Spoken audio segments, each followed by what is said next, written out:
Hey, everybody, welcome. A gente vai dar continuidade ao nosso módulo de neurologia e no vídeo de hoje eu vou falar sobre a neurofisiologia da visão, a neuroanatomia da visão, na verdade. Em alguns vídeos anteriores a gente falou sobre a neurofisiologia da visão e no vídeo de hoje a gente vai falar sobre a neuroanatomia da visão, ok?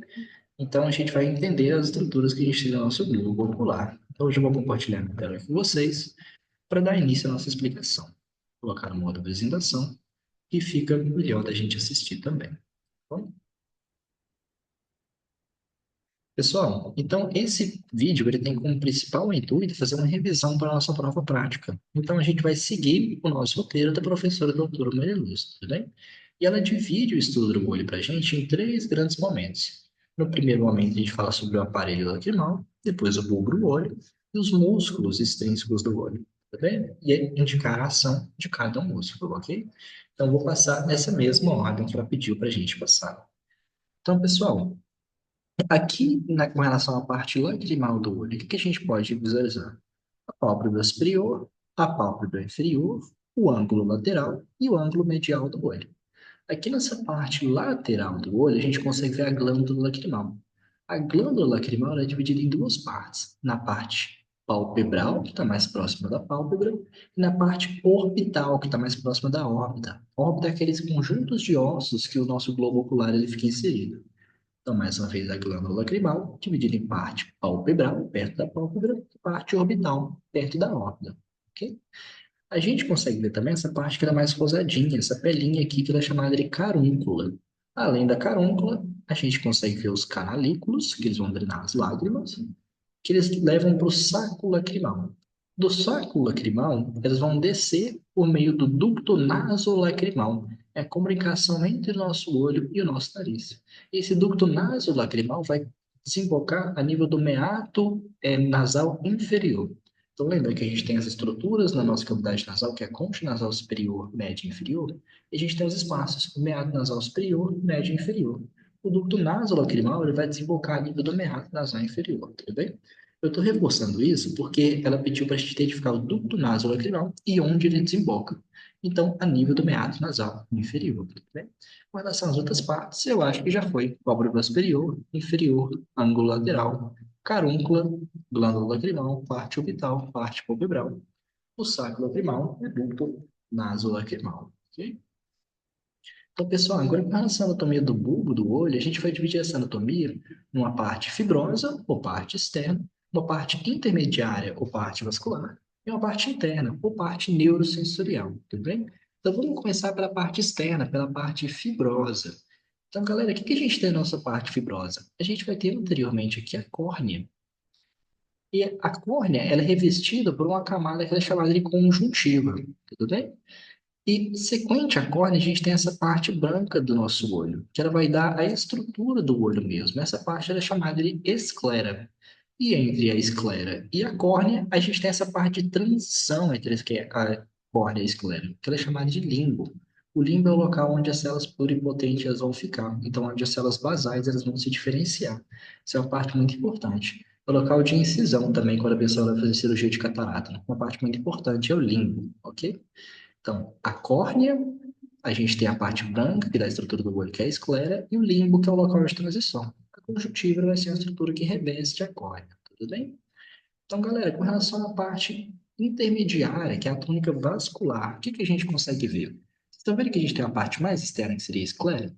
Essa parte intermediária que está em vermelho, que a gente chama de coroide. A coroide é uma parte que ela é muito vascular, ela vai estar relacionada com a vascularização, principalmente da retina, que a gente vai ver depois. Mas então a gente tem essa túnica intermediária que é a coroide.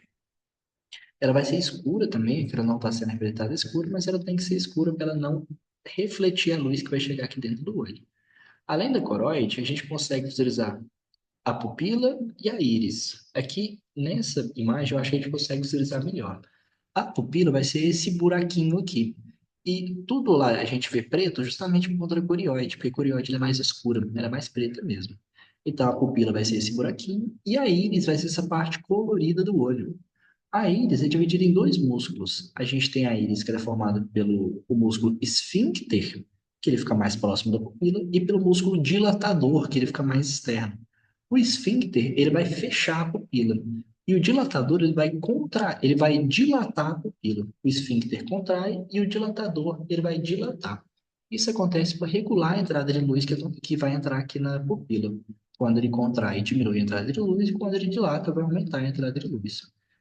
Quando ele contrai, a gente chama esse processo de miose. É controlado pelo nosso sistema nervoso parasimpático. Quando ele dilata, é a midríase, que é controlado pelo sistema nervoso simpático. É importante a gente saber isso também. Então, aqui a gente consegue visualizar a pupila, que seria essa cavidade, e aqui a gente teria a íris. Então, a gente falou essa parte vascular da coroide, a gente falou da pupila e falou da pupila e falou da íris também. Além delas, a gente tem o corpo ciliar. O corpo ciliar, que é essa estrutura que a gente consegue visualizar nessa parte aqui. O corpo ciliar é dividido em três grandes partes. A gente tem o músculo ciliar, aqui a gente não está conseguindo visualizar ele, mas a gente tem o músculo ciliar, as fibras zonulares, junto com o processo ciliar. As fibras zonulares é o que se conectam às lentes, no cristalino. Eles vão fazer o processo de acomodação visual, vai mudar o tamanho do cristalino para a gente conseguir focalizar as imagens. Então, isso é a responsabilidade das fibras zonulares que estão conectadas no músculo ciliar, tá bom? E o processo ciliar, ele vai produzir um líquido. Ele vai produzir um líquido que fica aqui, fica no segmento anterior. Esse líquido é chamado de humor aquoso, tá bom? E aqui dentro a gente vai ter outro líquido que é chamado de humor vítreo. Esse líquido que chama humor vítreo ele não é renovável. Então, uma vez que a pessoa perde, isso é muito complicado. Tá bem? E a gente tem uma parte que é mais interna, que é chamada de parte neurosensorial, que é composta pela retina. Então, a gente consegue ver até as três camadas aqui. A camada mais externa pela esclera, a camada intermediária vascular curioide, e a camada neurosensorial, que é a retina. Ela vai ter um buraquinho aqui, ela vai ter uma protuberância, que é a mácula, e um buraquinho, que é a fóvea, que fica dentro da mácula. Além disso, que elas vão ser os locais de maior acuidade visual. Além disso, a gente vai ter o nervo óptico, que é a parte neurosensorial mesmo, que ela vai dar continuidade na via óptica para chegar lá no nosso córtex visual primário e as áreas de associação. Ok? E, pessoal, também esqueci de falar com vocês, eu comecei a falar. A gente tem essa parte que é chamada de segmento anterior. Ignora essa palavra câmara, por enquanto. Segmento anterior, que ele vai ficar da córnea até o cristalino. Nesse segmento anterior, a gente tem a circulação de líquido, que é o humor vítreo, que ele é renovado, ele é produzido pelos processos ciliares. Tá bem? E uma questão não tão importante assim, mas o segmento anterior é dividido em câmara anterior do segmento anterior e câmara posterior do segmento anterior. A câmara anterior vai vir da córnea até a íris e a câmara posterior vai vir da íris até o cristalino. Esse espaço é bem menorzinho. Por isso que a gente tem que falar segmento quando a gente fala de tudo, porque o segmento é dividido em duas câmaras, tá bom? E aqui a gente tem o segmento posterior, que é formado pela câmara póstema. E aqui no segmento anterior, no segmento posterior, a câmara póstema, a gente vai ter o humor vítreo, que é aquele líquido que não vai ser renovado, tá bom? Ele vai ser responsável por manter uma pressão intraocular adequada, ok? E acho que por último, pessoal, a gente vai ter os músculos do olho. Os músculos do olho e as respectivas funções deles. Então, a gente tem quatro músculos que são chamados de reto e dois músculos que são oblíquo. O reto superior, reto inferior, reto medial, reto lateral, oblíquo superior e o oblíquo inferior. De maneira grosseira, a gente pensa com que o movimento que eles vão fazer, eles vão contrair e fazer esse movimento. Então, o reto superior, por exemplo, quando ele contrai, ele vai levar o globo ocular para cima. Então, ele está relacionado com elevação o movimento de elevação do olho. O reto inferior move para baixo, então o movimento de abaixar o olho mesmo. O reto medial vai fazer o que a gente chama de abdução, que é olhar para dentro, olhar para a parte nasal. O reto lateral vai lá para fora, a gente chama de adução, ok? O oblíquo superior ele vai estar relacionado com movimentos circulares, principalmente medialmente, e o oblíquo inferior com movimentos circulares, principalmente lateralmente, tá bom? Mas agora a gente vai um pouquinho mais a fundo.